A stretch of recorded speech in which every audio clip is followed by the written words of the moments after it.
பாவம் என்றால் என்ன?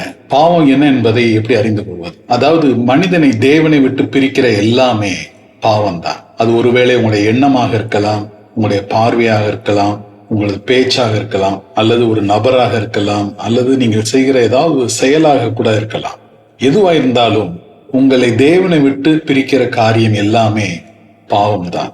சரி, பாவம் எனக்குள் வந்திருக்கிறது என்று எப்படி நான் அறிந்து கொள்வது? நீங்கள் தீமையானதை விரும்பவும் சிந்திக்கவும் அதை செயல்படுத்தவும் ஆரம்பிப்பீர்கள். நீங்கள் சுயநலவாதியா இருப்பீங்க, ஒழுங்கீனமா நடந்து கொள்வீங்க. சோம்பேறித்தனம், பொய் சொல்றது, திருட்டுத்தனம், ஏமாற்றுதல், கீழ்ப்படியாமை போன்ற காரியங்கள்லாம் உங்க பழக்க வழக்கமா மாற ஆரம்பிக்கும். இதுல இருந்தே உங்களுக்குள் பாவம் வந்திருக்கிறது என்று நீங்கள் அறிந்து கொள்ளலாம்.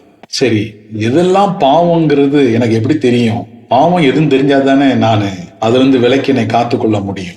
இந்த உலகத்திலே ஒரே ஒரு புஸ்தகம், பரிசுத்த வேதாகம் என்ற இந்த புஸ்தகம் மாத்திரமே அதனுடைய தொடக்கத்திலிருந்து முடிவு வரைக்கும் எதெல்லாம் தேவனுக்கு விரோதமான பாவம், எவைகள் எல்லாம் பாவங்கள் என்று தெளிவாக விரிவாக எழுதியிருக்கு.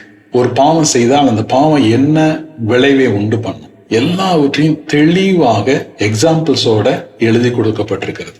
இதை நீங்கள் ஆரம்பத்திலிருந்து முடிவு வரைக்கும் ஒழுங்கும் கரமாக கவனமாக படிப்பீர்கள் என்றால் எதெல்லாம் தேவனை விட்டு மனிதனை பிரிக்கிறது, எதெல்லாம் மனிதனை தீமையானதாக பொல்லாதவனாக மாற்றுகிறது என்று நீங்கள் அறிந்து கொண்டு அதற்கு உங்களை விலக்கி காத்துக்கொள்ள முடியும். சரி, இந்த பாவத்தில் நான் சிக்கி கொண்டேனே, இதுல இருந்து நான் வெளியே வர முடியுமா என்று கேட்கலாம்.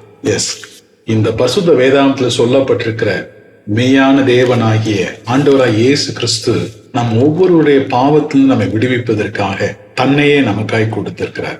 நமக்காக ரத்தம் சிந்தி மரித்து உயிரோடு எழுந்திருக்கிறார்.